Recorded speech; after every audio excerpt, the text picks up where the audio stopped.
Bismillahirrahmanirrahim. Assalamualaikum. Jangan lupa like, comment, and subscribe. Bye. Yang utama, belum lagi bercerita tentang salat malam. Ini semua kelebihan-kelebihan yang harus kita kejar agar mendapatkan dan rasa tu'minu biliqa'i, keinginan dan rasa keyakinan hati kita menjadi tenang disebabkan kita yakin akan menghadap Allah. Di antara solat-solat yang penting itu adalah solat malam, sembahyang tahajud katanya. Kenapa? Ulama beritahukan kepada kita, Allah menyebutkan langsung kelebihan di dalam Al-Quran tentang solat malam, yaitu solat tahajud ini. Bukankah Allah beritahukan kepada kita, wa minal laili fatahajjad bihi nafilatan lak asa ayyab'atsaka rabbuka maqaman mahmuda. Orang yang sudah melazimkan solat malamnya, di antara kelebihan yang mereka dapati yang tidak Allah berikan kepada orang yang tidak bangun malam itu maqaman mahmuda, tempat yang mulia di hadapan Allah. Dan mak dan ayah lun, hasil riset daripada para doktor, kan lun pegah doktor pegah untuk menyana doktor punya salah nak pegah tu. Yang saya baca, doktor beritahukan kepada kita, karena ada hubungan naluri ataupun feeling ataupun frekuensi antara hamba dengan Khalik, dengan pencipta, maka setiap malamnya siapapun kita manusia, Allah bangunkan pada waktu malam. Yang salah diperbaiki itu. Kita sadar ataupun tidak, semakin berumurnya kita, maka semakin waktu dan potensi Allah bangunkan itu lebih besar. Yang maaf pegah mak. Kadang-kadang kan drone kan kitanya orang lain tak kala. Orang semakin tua, itu malamnya akan semakin kerap untuk bangun. Cuman kadang-kadang kita tidak sadar yang Allah sedang bangunkan kita. Begitu sadar, pohle. Gepugo kedua, pohput. Kenapa? Rasa ingin buang air. Tajak kama mano, lihat apa? Alhamdulillah, tajak itu tersebut, tak tarik lah. Padahal Allah sedang bangunkan kita. Wahai hambaku, engkau sedang sakit, minta. Wahai hambaku, engkau sedang kesulitan, minta. Wahai hambaku, engkau ada masalah, bangun, minta. Aku kan sudah bangunkan. Tapi kita tidak sadar. Begitu katanya boleh dikejut. Tajak, alhamdulillah selesai. Jam 4 Allah bangunkan, karena jam 3 dibangunkan tadi, kita tidak sadar, dibangunkan lagi jam 4. Menangkap pohput, pohput dalam poh 5. Alhamdulillah, tak tarik dalam ijah libut. Sadar 3 tu, poh 5 lep lu. Kasyuru. Allah bangunkan kita, bukti kasih sayang Allah. Baik, atimmus salah. Nyut, gureh, gua ada nampak berpadung, mana aku pegang? Belum ada. Oh, maknanya pada tingkat-tingkat. Berarti kan nampak lehu. Baik, yang pertama atimus salah. Nyut dah singkat-singkat karena gua 20 minit dulu. Yang kedua dikatakan di dalam kitab ini, Iqra'ul Quran. Quran jaminan. Apabila kita menjadikan Quran sebagai sahabat kita, apabila kita menjadikan Al-Quran sebagai teman hidup kita, Allah akan bukakan kemuliaan. Allah akan berikan apapun solusi di dalam berbagai macam permasalahan kita. Bahkan terkadang kita lupa. Nabi beritahukan kepada kita, Iqra'ul Quran fa innahu ya'ti yaumal qiyamah syafi'an li ashabi. Kita lupa. Di dalam hadis yang lain, Nabi beritahukan kepada kita, kubur yang kita hari ini menanti-nanti kedatangan kita, setiap harinya beritahukan kepada kita. Apa diberitahukan kubur? Ya bena Adam, wahai manusia, ana baitul wahdah, aku tempat yang keseorangan, kesendirian. Uronyo katanya naurinang, ada istri, ada suami, ada anak. Hari ini kita punya teman, hari ini kita punya bos atasan, hari ini kita punya bawahan. Okey. Tapi begitu kita dimasukkan ke dalam yang lihat, mana semua mereka? Istri yang kita cintai, anak yang menjadi buah hati kita, bos yang selama ini baik dengan kita, dengan sahabat yang selama tiap habis subuh kita ngopi bersama, di mana mereka semua? Hanya sebatas dunia. Kita sendiri di alam kubur. Maka Nabi beritahukan kepada kita, bawa teman dari duniamu, kabangan untuk masuk ke alam kubur. Siapa mereka? Faj'al laka munisa biqira'atil Quran. Maka Quran yang hari ini kita baca satu hari satu ayat, Quran yang kita baca satu hari satu surah, satu juz, itu akan menjadi teman ketika kita berada di alam kubur. Bahkan di dalam kitab Tazkiratul Ahwalil Mauta wa Yaumil Akhirah Imam Al-Qurtubi berpegang, Quran nantinya akan menjelma bagaikan sosok yang begitu indah, dan ia akan senantiasa menemani orang yang membacanya ketika hidup di dunia. Dan ketika malaikat datang, apakah itu malaikat yang akan mengazabnya, malaikat Munkar Nakir, mereka akan katakan, ruh, weh gede. Apa dikatakan? Engkau ciptaan Allah, aku pun ciptaan Allah, aku tidak berganjak dari si fulan, dan aku akan meminta kepada Allah agar Allah mengampuni dosa-dosanya. Yang Quran yang kita baca. Tapi hari ini kita umat Islam sudah mulai untuk menjauh Al-Quran. Yang katanya peto Facebook, katanya YouTube, katanya yang baik tua, dan WA katanya nya anak tua katanya. Tapi Quran sedikit pelan demi pelan, dan pasti kita sudah mulai menjauh Al-Quran. Yang ketiga, amalan yang ringan namun besar pahala dan akan menjadikan solusi di dalam permasalahan dunia kita, sedekah katanya. Yang lagi bunuh lewat pembenga, yang kan motor-motor tapi celeng tabungan. Itu hakikatnya masjid tidak butuh kepada kita. Kita yang butuh kepada celengan itu. Kita yang butuh kepada tabungan itu. Bukan masjid yang butuh kepada kita. Untuk pembangunan masjid, katakan panitia mengumumkan kita butuh 500 juta. Kalau Allah ingin mendatangkan seorang saja, ada, cukup, mampu. Tapi Allah tidak. Allah ingin melihat siapa di antara hamba-hambanya hari ini yang mereka ingin menyumbang. Bukan semua, sedikit dari harta yang Allah berikan kepada kita. Allah ingin melihat kita. Bahkan Nabi memberikan satu rahasia yang kita lupa.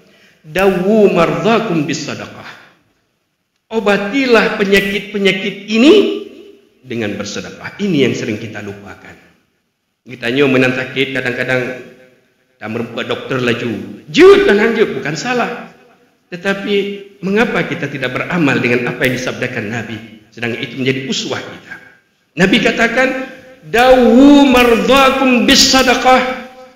Obatilah penyakitmu itu dengan bersedekah. Nyolong singkat cerita karena waktu apa dominator. Atau mulai.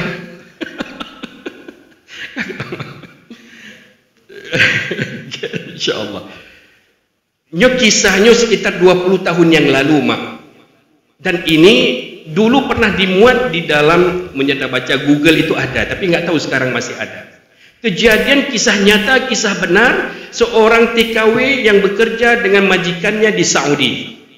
Jadi singkat cerita, si majikan ini telah divonis oleh dokter sana mengidap penyakit kanker darah. Yang pada saat itu kanker darahnya penyakitnya agak kronis. Mungkin obatnya agak susah. Jadi si majikan ini, si tuan ini, ibu ini, dia harus follow up dokter setiap sebulan sekali, tidak boleh miss. Harus setiap bulannya. Karena ia butuh kepada seorang yang menjaga, yang mendampinginya, karena anak-anaknya semua anak sukses berada di luar negeri. Maka ia buat dengan seorang agen pekerja pembantu, maka dapatlah seorang dari Surabaya. Maka singkat ceritanya, si perempuan ini bekerja dengannya, dia perempuan yang baik. Namun si majikan ini perhatikan, setiap ia masuk ke kamar mandi, waktu terlalu lama. Menyawitannya normal kamar mano itu hanya sekitar 10 menit itu paling lama, nyampi nyona cire katanya. Menyahana kembagahlah. Tapi si perempuan ini kalau masuk ke kamar mandi kadang-kadang sampai 30 sampai 1 jam. Dan itu bukan sekali. Kontrak si perempuan tadi 2 tahun. Namun ketika si majikan ini perhatikan, nyohana mungkin ada kelainan ini. Sehingga bertanyalah dia, wahai perempuan, lun perhatikan gata menyonetaman, tapi nya urang Arab hana pegah batace, nya tahu tanya mentah. Saya perhatikan Anda ketika masuk ke kamar mandi, mengapa waktu begitu lama? Maka si perempuan tadi menangis. Apa ia ceritakan? Wahai tuan, sebelum saya berangkat, saya meninggalkan anak saya di kampung yang baru saya lahirkan, ia berumur 2 bulan. Tapi karena faktor ekonomi, maka saya memaksakan diri saya untuk bekerja, dan saya terima tawaran dari agen untuk bekerja di rumahmu. Maka singkat ceritanya, maaf, karena saya ibu yang masih menyusui, Maka ketika saya bekerja dan maaf, karena apabila susu saya tidak saya keluarkan dalam tubuh saya, ini terasa sakit badan saya. Maka saya terpaksa masuk ke kamar mandi untuk membuang susu yang ada di badan saya. Maka sontak si majikan menangis. Dan ia berkata, mulai hari ini akan kuberikan tiket untukmu, kuberikan gaji untukmu untuk penuh gaji 2 tahun, dan engkau pulang susui anakmu sampai engkau sapihnya, dan apabila telah selesai nanti 2 tahun dan engkau ingin kembali kepadaku, ini nomor HP. Singkat cerita, ia kembalikan, diberikan gaji, diberikan tiket untuk pulang, selesai pulang. Sampai waktu untuk dia follow up, jumpa dokter pribadinya. Ketika dicek darah, dengan izin Allah, ban dicek sudah negatif kanker darah. Hanale penyakit kanker darahnya. Tidak percaya. Mungkin salah hasil lab, bawa ke rumah sakit kedua. Hasil negatif. Oh, hana mungkin. Karena beliau mengidap penyakit kronis bahkan. Sampai 3 dokter ia jumpai, dan ketiga-tiga semua hasil labnya negatif kanker darahnya.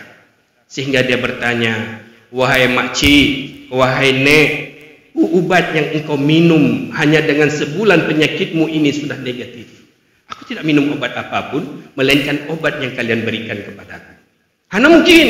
Kadang nana jepu, kadang kena yang lagi dino multi levelnya, apakah segala-galanya MW kah apa? Tidak, apapun tidak. Hanya saja diceritakan baru saja saya berikan ini kepada pembantuku, padahal dia baru bekerja denganku 2 bulan. Allahu Akbar. Dawu mardakum bis sadaqah. Penyakit yang kadang-kadang terasahan pulih-leh, tapi dengan sedekah Allah pulihkan, Allah sembuhkan hanya dengan sebab bersedekah. Yang keempat, amalan ringan namun ia mampu memberikan ganjaran besar dan solusi dalam permasalahan. Isbahul wudhu, jaga wudhu. Ini berat. Karena pakai si batu batap plus, ada pakai kaos kaki lomnya baca aku kadang-kadang kaos mube. Tapi kita lupa. Nabi ajarkan kepada kita, di antara usaha kita, doa kita setelah berwudu, Allahumma ja'alni minat tawabin wa ja'alni minal mutatahhirin. Ya Allah, kami memohon kepadamu ya Rabb, jadikan kami hamba-hambamu yang pandai bertaubat, hamba-hambamu yang pandai menyucikan diri. Bukankah doa ini sungguh luar biasa? Ibadah kita itu yang kita harapkan. Kita lupa. Bahkan nyo cerita terakhir. Nyo ben laki le. Hanali usah nyo terakhir cerita. Singkat cerita, suami istrinya mereka orang yang taat ibadah. Suami senantiasa menjaga wudhu. Ini kisah benar kejadian di Pulau Jawa. Baik lo pernah dipatnya, lo baca artikel sekitar 2 bulan yang lalu. Ini kisah ini terinspirasi dalam hidup. Jadi si suami ini dia pegawai biasa di perusahaan swasta. Singkat cerita, menjalani waktu, maka ia dipromosikan untuk memimpin sebuah cabang perusahaan. Yang di Demak, menyokaji kepimpinan yang biasa dijuk tidro sektaris. Sektarisnya urina kan uragam. Nyo sektaris urina, nyo sektaras baru uragam. Nyo diberikan sektaris. Sektaris yang cantik dan seksi. Ya, loh. Jadi ini ujian. Bagi si laki-laki ini diberikan sektaris yang cantik dan seksi, dan itu setiap hari di depan matanya. Urus Sabtu, urus Senin sampai urus Jumat, itu saja yang dilihatnya. Istri di rumah, ia bekerja di kantor. Maka singkat cerita, kadang tipuro ini kadang-kadang iblis menan dia, han tinggal diam dia. Adi bro pelaga ibadah. Singkat cerita, si laki-laki punya hasrat kepada si sektarisnya. Biasa, laki-laki. Ya kan? Jadi mana nak buku kan? Walaupun kita punya istri di rumah, menyona yang lagak di ke dan hana mungkin dapat oh malu hana mungkin. Fitrah itu naluri yang Allah titipkan kepada kita manusia terutama laki-laki. Dan si sektaris ini pun punya keinginan dengan si pimpinan. Biasa, bos kita dekati, nikmat hidup kita, senang hidup kita kan menang, naluri fitrah. Singkat cerita, bookinglah kamar hotel. Ketika booking kamar hotel itu, maka si suami yang tadi karena ia pun setia kepada istrinya, pegah, Umi, malam ini Abi tidak pulang. Abi ada rapat. Nyoh akan di Aceh nyoh di Jawa di kepulauan ini. Umi, Abi malam ini tidak pulang ya. Umi, Abi ada rapat. Karena istri yang setia percaya. Baik, jaga diri baik-baik Abi. Singkat cerita, si perempuan di kamar hotel tadi mandi terlebih dahulu. Setelah selesai, maka giliran laki-laki yang mandi. Dan ia punya satu kebiasaan. Selepas mandi, ia berwudu. Maka setelah ia berwudu, seolah-olah ada yang menampar wajahnya dan berkata, apakah wudumu ini untuk bermaksiat kepada Allah? Allahu Akbar. Serta merta ia sadar, mekeket. Dia pakai baju, dia rumah ketinggal urinanya. Dengan sebab menjaga wudu, Allah jaga ia daripada perbuatan zina. Yang baik ni tanya, ngom urinangnya ngentu tinggal pak kamar, baik tanya dia. Karena hanya pegah dalam ceritanya. Yang naga pegah, ia tinggalkan perempuan itu di kamar hotel dan ia kembali kepada istrinya. Allahu Akbar. Maka kadang-kadang nampak amalan itu remeh, kecil, ringan. Namun jangan pernah remehkan, karena yang membalas Allah, innallaha ghaniyun hamid, zat yang maha kaya. Maka terkadang perbuatan kecil di mata kita besar di hadapan Allah, dan begitu pula sebaliknya. Jangan pernah kita remehkan perbuatan maksiat kita, karena kadang-kadang kemaksiatan itulah yang akan mengundang murkanya Allah Subhanahu wa taala. Nauzubillah tsumma nauzubillah. Karena wate pika trika utama. Jadi mak mutuah gunakan baru sabuh tu'minu biliqa'i. Yang kedua, wa tardha biqada'i. Kita ridha dengan setiap ketentuan Allah. Yang Allah berikan itu semua baik. Menyonyankan nabah hati kitanya, insya-Allah akan tenang jiwa kita. Dan yang ketiga, wa taqna'u bi'ata'i. Dan kita merasa cukup dengan segala-gala apa yang telah Allah berikan kepada kita. Maka apabila kita yakin menghadap Allah, kita ridha dengan setiap ketentuannya, dan kita cukup, merasa cukup dengan setiap apa yang telah Allah tentukan kepada kita, setiap apa yang telah Allah berikan kepada kita, insya-Allah ketika kita mati kelak, ala bidzikrillah tatma'innul qulub, dan kita mengharapkan kepada Allah, ya aituhan nafsul mutmainnah, irji'i ila rabbiki radiyatan mardiyah, fadkhuli fi ibadi wadkhuli jannati. Luntuan nak mak kadang nak ungkapan yang tidak sopan ataupun tidak berkenan dan rasa jih. Dan dalam halnya saya mohon maaf, bukan tujuan mengajari ataupun menggurui, tidak. Tetapi ad-dinun nasihah. Marilah apa yang baik, yang ada manfaatnya, kita beramal dengannya. Dan apabila itu tidak baik, mari sama-sama kita tinggalkan. Subhanakallahumma wa bihamdika, asyhadu an la ilaha illa anta, astaghfiruka wa atubu ilaik. Assalamualaikum warahmatullahi wabarakatuh.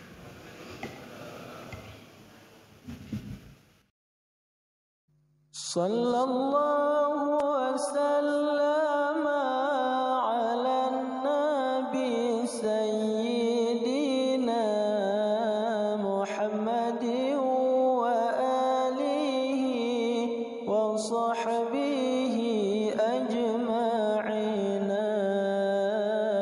Sallallahu wasallam ala nabi sayyidina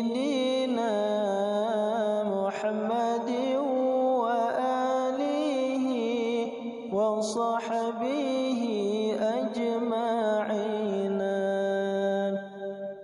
Sallallahu wasallam ala nabi sayyidina Muhammad wa alihi wa sahbihi ajma'ina.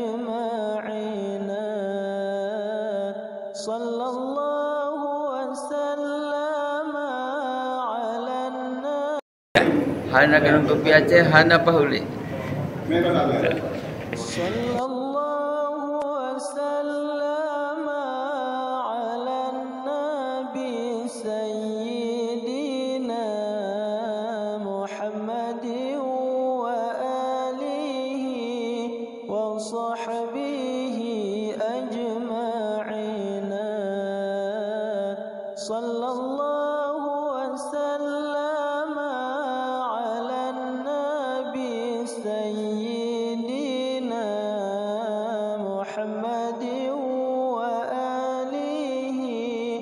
وصحبه. Terima kasih.